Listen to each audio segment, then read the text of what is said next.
Hace un rato estaba platicando con otra de mis muy queridas colaboradoras y también muy brillante mujer y jurista, Fabiana Estrada, pues qué decía hoy que fuera diferente a lo que dije en la anterior presentación, y se nos había ocurrido una idea que no voy a ejecutar, porque mientras los escuchaba se me ocurrió otra que no sé cómo va a salir, pero escuchando lo que se decía aquí, que esto es una autobiografía de la ponencia, cuántas veces discutimos, porque realmente en la ponencia discutíamos con fuerza, con vehemencia, con profundidad los temas. El ministro no era ni podía ser el poseedor de la verdad, y cuando yo no estaba de acuerdo con ustedes me trataban de convencer, a veces lo hacían, a veces no, pero tuvimos tardes, días, meses muy intensos de debate para tratar de hacer lo correcto en cada caso. Y decía Ana María que este libro tiene, ante todo, contar el porqué, porque efectivamente el libro no son resúmenes de sentencias, eso pues tendría algún mérito, pero realmente no se trata de eso. Tendría el mérito de clasificarlas por tema, etcétera, pero lo más importante es la visión de justicia y lo que subyace en estos temas. Y se me ocurrió, mientras los escuchaba, contarles una historia de uno de estos asuntos que están ahí. Quizás el asunto que más me ha conmovido desde que soy ministro, el que siempre he considerado más cercano y que fue mi bautizo como ministro, que es el de la guardería ABC. Cuando llego a la Corte, tenía todavía la Corte esta facultad de investigación de violación de derechos fundamentales del artículo 97 constitucional. Realmente para lo que había servido esta facultad hasta ese momento era para que la Corte pagara los platos rotos de lo que no habían hecho los otros poderes, y era una facultad que honestamente nunca había servido para nada, y las ministras y ministros nunca se tomaron la molestia de que sirviera para algo. Como yo iba llegando, tenía 2 meses en la Corte, pues me turnan a mí este asunto, que no me tocaba. Se alteró el turno para que me tocara a mí. Cuando hoy veo el tiempo que le ha costado a algunos de mis compañeros aclimatarse en la Corte, tomo conciencia de lo importante que era tener a los 2 meses de haber llegado este asunto y el tamaño de la jugada que me quisieron hacer mis compañeros ministros. Chamaqueándome, pensaron que yo lo que iba a hacer era convalidar el autoritarismo de Felipe Calderón y su gobierno, y nunca se esperaron que yo fuera a presentar un proyecto como el que presenté. Era un asunto muy complejo porque durante un año los ministros y ministras habían estado recibiendo informes de la Comisión de Investigación de la Guardería ABC. Yo no había recibido ningún informe, no era ministro. Iba llegando, tenía una ponencia muy complicada porque mi antecesor tuvo a bien darle base a todos los que estaban ahí, subirles el sueldo, aunque la mayoría ni siquiera sabían redactar un acuerdo elemental. Y entonces con la mitad de la ponencia de quienes yo llevé y 2 talentosas secretarias que allí estaban, 6 secretarios y secretarias, empezamos a analizar el tema de la guardería ABC. Y lo primero que hice fue buscar a los papás de las niñas y los niños fallecidos y lesionados. Ninguna autoridad en México los había buscado. Ninguna autoridad en México los había recibido.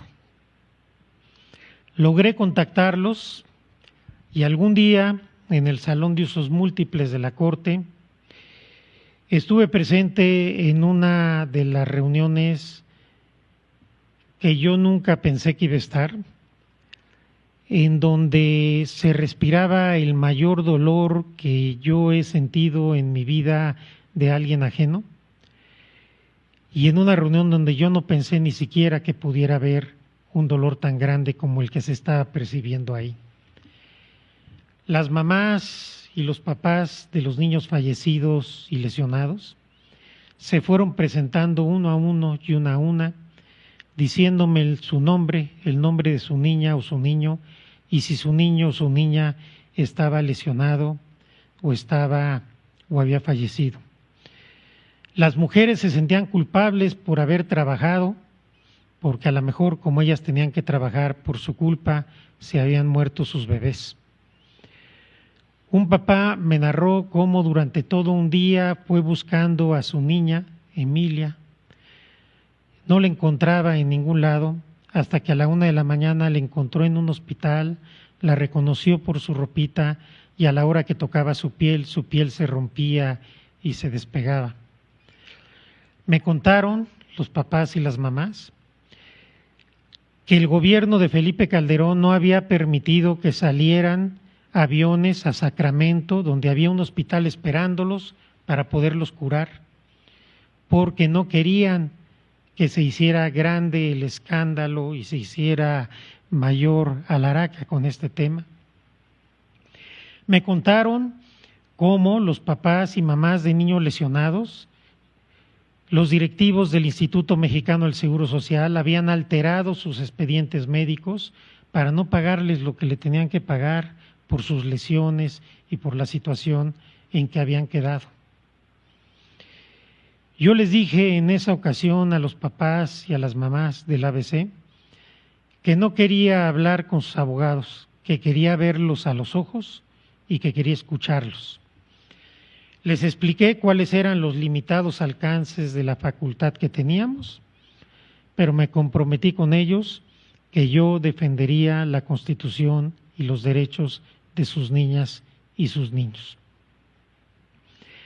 Después de terminar esa reunión de más de 3 horas, en la cual todavía hoy no entiendo por qué pude aguantar no llorar, subí a mi ponencia y les dije a mis secretarias y secretarios, ni un paso atrás, yo no voy a llevar en mi conciencia la muerte de 49 niños. Esto es una infamia que yo no voy a convalidar. Y empezamos a hacer el proyecto sin decirle a nadie ni cuándo ni cómo iba a salir. Les dije a mi equipo, tiene que salir antes del 5 de junio, que es la fecha del aniversario de la guardería ABC. Y lo primero que les dije es que teníamos que replantear la facultad para que tuviera sentido. Y recordaba a Fabiana Estrada hace unos días que yo en mi laptop redacté ese capítulo precisamente para redimensionar la función de la Facultad de Investigación. Seguimos trabajando y ya previo a presentar el proyecto, por una cuestión de elemental lealtad institucional y personal, le avisé a quien era el secretario de Gobernación que iba a presentar el proyecto. Me fue a ver a mi oficina y estuvimos platicando un buen número de horas. Y según mi entonces secretaria particular, que entraba y salía a servirnos café, el tono de voz iba subiendo cada vez más, hasta que terminamos a gritos. En un momento me dice el secretario, dice el presidente que no te apoyamos para esto. Y le dije, dile al presidente que postuló un ministro, no designó un secretario de Estado, que yo no soy su empleado y no voy a llevar en mi conciencia la muerte de 49 niños. De ahí terminó la plática. Ese día en la noche, era un miércoles, llamé a mi secretaria particular y coordinadora de ponencia, firmé 2 ejemplares del proyecto y les dije que los guardaran bajo llave, y que si a las 8:30 de la mañana yo no estaba en la Corte, lo sacaran a la prensa y lo bajaran a la Secretaría de Acuerdos. Era tal la tensión que yo no sabía si iba a poder llegar a la Corte. Sale el proyecto y varios ministros que me dijeron en cuanto salió el proyecto que me apoyaban, a la mera hora votaron en contra. El primer día el proyecto se recibió muy bien con la prensa, pero a partir del segundo día se dio una operación de Estado impresionante para denostar el proyecto, para denostarme a mí y para decir incluso que el proyecto lo había dicho Ana Laura Magaloni. Y así empezaron pegar y pegar y pegar. Los salones de la Corte, los pasillos de la Corte, estuvieron tomados por el Poder Ejecutivo. Allí estaban los secretarios de Estado, el director del IMSS anterior, el director del IMSS que en ese entonces era director del IMSS. La Corte, que entonces tenía la costumbre de trabajar hasta las 3 de la tarde, eran las 11 de la noche y todos los privados estaban abiertos y paseaban todos los servidores públicos del Poder Ejecutivo Federal. Ahora que se habla tanto de independencia y de que por qué yo voy a desayunar a Palacio y todo eso, los que estuvimos ahí en la Corte podemos dar fe de lo que era ese momento en que el gobierno prácticamente tomó la Corte. Se publica el proyecto en Internet, como habíamos quedado, y recibo durante la semana varias amenazas veladas de compañeros ministros, varias advertencias de diferente tipo y llegamos a la discusión que fueron 3 días, mañana y tarde, mañana y tarde, mañana y tarde. Antes de cada sesión nos reunimos en la oficina del presidente de la Corte para ponernos de acuerdo sobre cuál era la mecánica del debate. Saliendo al salón de plenos, todo lo que habíamos acordado, háganse ustedes cuenta que no lo habíamos platicado y empezaban a hacer todo lo que decíamos y habíamos acordado que no se iba a hacer. Se dijeron cosas horribles estando ahí los papás y las mamás de los niños quemados y lesionados, con una carencia de sensibilidad y de humanidad, por ahí están las grabaciones, no lo estoy inventando yo. Debatí prácticamente solo. Votaron conmigo Olga Sánchez Cordero y Juan Silva Mesa nada más, y llevé el debate 3 días contra el resto del Pleno de Ministras y Ministros. Yo puedo decir con orgullo que ganaron la votación porque hasta los hechos los votaron en contra, pero no ganaron el debate, ni ganaron el juicio de la historia. Y hoy, después de tantos años, el caso Guardería ABC y la responsabilidad de los servidores públicos sigue vigente en la mente de todas las personas como un nuevo paradigma de la responsabilidad pública. Hoy podemos decir que nos quitaron esa facultad a la Corte cuando se dieron cuenta que podía servir para algo. Era muy cómoda mientras no servía. Y hoy puedo dar fe de una operación de Estado para proteger a la familia de la esposa del presidente, para proteger a los altos funcionarios públicos de ese gobierno, que hoy viene a hablar de Estado de Derecho y de autonomía y de no sé cuántas cosas sin ninguna autoridad moral para decirlo. Porque yo puedo dar fe de que eso es una hipocresía, porque no fue ese el comportamiento. Ahí está el proyecto que presenté. Vean ustedes los debates, vean ustedes la carencia de argumentos. Y quiero decirles otra cosa, por lo menos 2 de mis compañeros leyeron como posicionamiento en el Pleno los memoranda que nos había llevado la autoridad. No tuvieron ni siquiera el cuidado de cambiar la redacción. Por no dañar a la Corte, esto obviamente no lo hice público en ese momento. Pero este asunto nos demuestra cómo el derecho, cuando se toma en serio, puede hacer diferencia.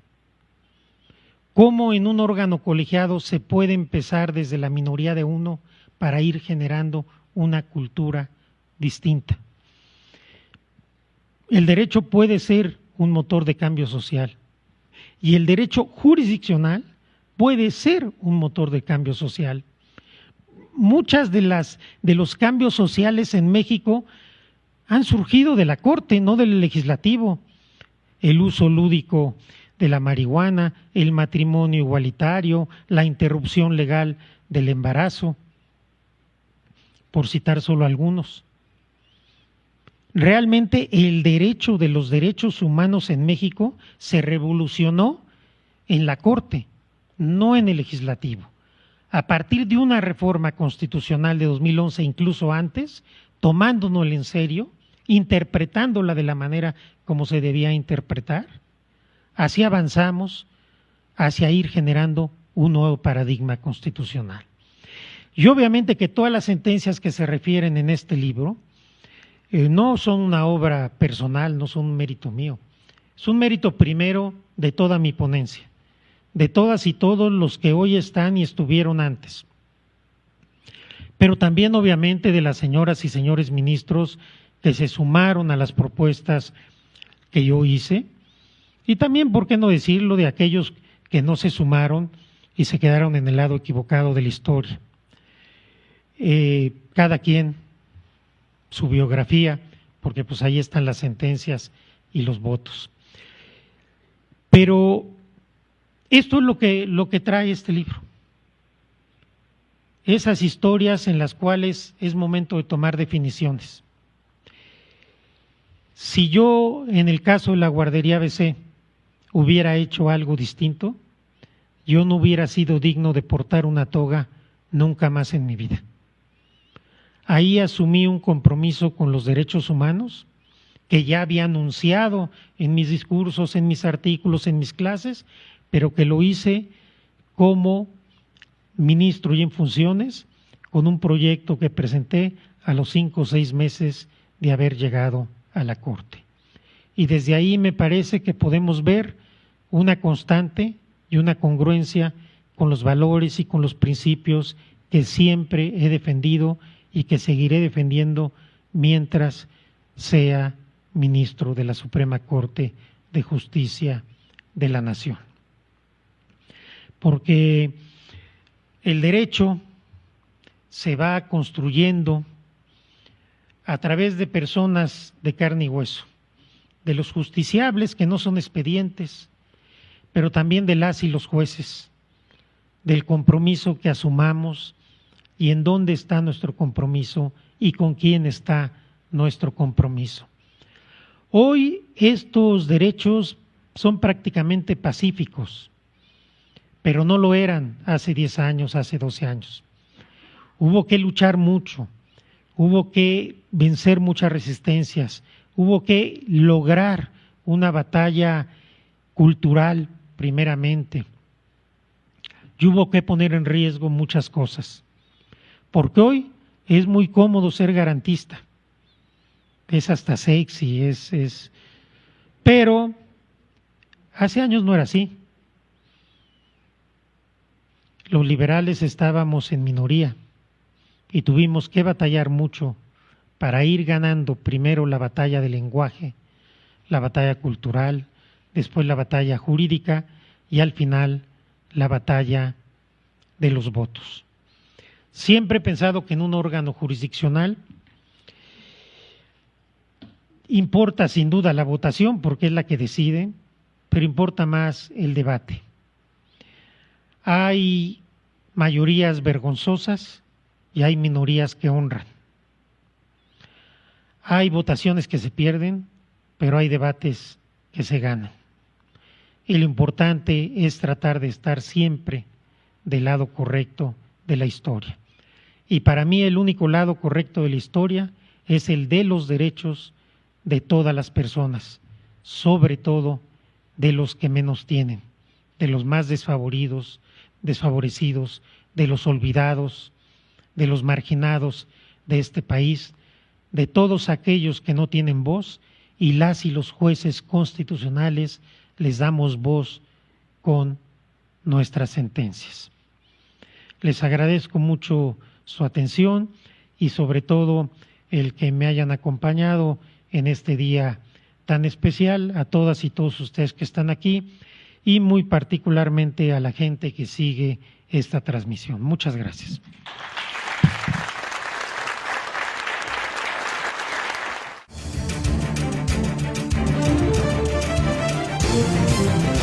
Desde el aire, en 360 grados, con transmisiones en vivo desde el lugar de los hechos, con la mayor tecnología, pero sobre todo, con objetividad e imparcialidad. Noticiero en redes. Honestamente, te informamos.